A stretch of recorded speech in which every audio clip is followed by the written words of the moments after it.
ফারাক্কায় উদ্ধার রাজীব গান্ধী ফাউন্ডেশনের কার্যালয়। প্রয়াণ দিবসে কংগ্রেসের কর্মসূচি। দীর্ঘ প্রতীক্ষার অবসান ঘটিয়ে ফারাক্কায় পুনরুদ্ধার করা হলো রাজীব গান্ধী ফাউন্ডেশনের কার্যালয়। বৃহস্পতিবার দলীয় নেতাকর্মী ও সমর্থকদের উপস্থিতিতে কার্যালয়টি পুনরায় নিজেদের নিয়ন্ত্রণে নেয় কংগ্রেস।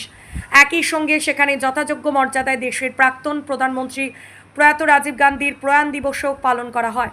কংগ্রেস নেতৃত্বের অভিযোগ, ফারাক্কা ব্যারেজ প্রকল্পের অধীনে এই কার্যালয়টি রাজীব গান্ধী ফাউন্ডেশনের নামে বরাদ্দ করা হয়েছিল। ফারাক্কার 5 বারের প্রাক্তন বিধায়ক প্রয়াত মইনুল হকের উদ্যোগে এই বরাদ্দ সম্পন্ন হয়েছিল বলে দাবি দলের। তবে দীর্ঘদিন ধরে তৃণমূল কংগ্রেস অবৈধভাবে কার্যালয়টি দখল করে রেখেছিল বলেও অভিযোগ তুলেছে কংগ্রেস নেতৃত্ব। ঘটনাকে কেন্দ্র করে স্থানীয় মানুষের মধ্যে ক্ষোভ অসন্তোষ তৈরি হয়েছিল বলে দাবি তাদের। এদিন ফারাক্কার বর্তমান বিধায়ক মোতাব শেখের নেতৃত্বে এবং দলীয় কর্মীদের স্বতঃস্ফূর্ত অংশগ্রহণে কার্যালয়টি পুনরুদ্ধার করা হয়। কংগ্রেসের দাবির মাধ্যমে ফারাক্কার মানুষের দীর্ঘদিনের প্রত্যাশা আবেগের প্রতিফলন ঘটেছে। কার্যালয় প্রাঙ্গণে রাজীব গান্ধীর প্রতিকৃতিতে মাল্যদান ও শ্রদ্ধার্ঘ্য নিবেদনের মধ্য দিয়ে প্রয়াণ দিবস পালন করা হয়। উপস্থিত নেতারা রাজীব গান্ধী দেশের উন্নয়ন এবং আধুনিক ভারতের গঠনে তার অবদানের কথাও স্মরণ করেন। আজকে আমাদের এই রাজীব গান্ধী ফাউন্ডেশনের এই অফিস পুনরুদ্ধার কর্মসূচি ছিল। এই অফিসটা দীর্ঘদিন তৃণমূল কংগ্রেস আমাদের এই অফিসটাকে বেদখল করে রেখেছিল। আমরা এই অফিসটা আজকে বিধায়ক মোতাব শেখের নেতৃত্বে আমরা পুনরুদ্ধার করলাম। কারণ এই অফিসটা ফারাক্কা ব্যারেজ প্রজেক্টের অধীনে অ্যালটমেন্ট হয়েছে। তারা আমাদের রাজীব গান্ধী ফাউন্ডেশনের নামে আমাদের প্রয়াত বিধায়ক মইনুল হক 5 বারের বিধায়ক, তিনি এই অফিসটাকে অ্যালটমেন্ট করিয়েছিলেন। তাই এই অফিস দীর্ঘদিন ধরে যে আমাদের বেদখল ছিল, এটা আমাদের খারাপ লাগছিল। ফারাক্কার জনগণের দাবি এবং ফারাক্কার জনগণের ইচ্ছা ছিল যে এই অফিসটা রাজীব গান্ধীর নামে। ভারতবর্ষের প্রয়াত প্রধানমন্ত্রী ইন্দিরা গান্ধীর ছেলে, সুযোগ্য পুত্র রাজীব গান্ধী, তিনিও এই দেশের প্রধানমন্ত্রী ছিলেন।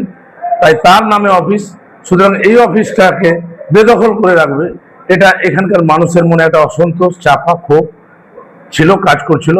আমরা মানুষের এই চাপা ক্ষোভ, চাপা অসন্তোষটাকে আজকে কাটিয়ে দিলাম আমরা এই অফিস পুনরুদ্ধারের মাধ্যমে। প্রয়াত রাজীব গান্ধীর যে প্রয়াণ দিবস, সেই প্রয়াণ দিবসের উদযাপন, এই অফিসটাকে আমরা দেখলাম যে তৃণমূলের হাতে দখলে ছিল, তারা অন্যায়ভাবে অবৈধভাবে তারা দখল করে রেখেছিল। অথচ রাজীব গান্ধীর প্রয়াণ দিবস তাদের কাছে এই খবরটা নেই। তারা এই অফিসে যে রাজীব গান্ধীর প্রয়াণ দিবস পালন করবে এরকম মানসিকতাও তাদের ছিল না। রাজীব গান্ধীর প্রতি এত অনীহা, উদাসীনতা, যাদের এত অসম্মান থাকে, তাদের হাতে এই অফিস মানায় না।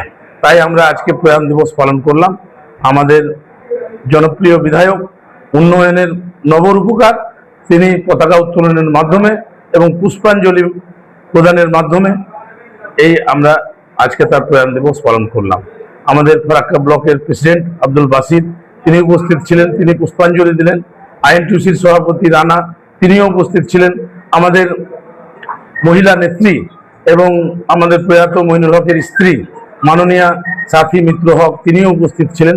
সবার উপস্থিতিতে এবং কংগ্রেসের অসংখ্য কর্মী উপস্থিত ছিলেন। সবার উপস্থিতিতে আমরা আজকে রাজীব গান্ধীর প্রয়াণ দিবস পালন করলাম।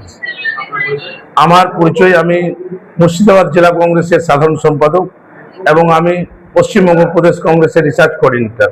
আমার নাম মোহাম্মদ আনসার আলী।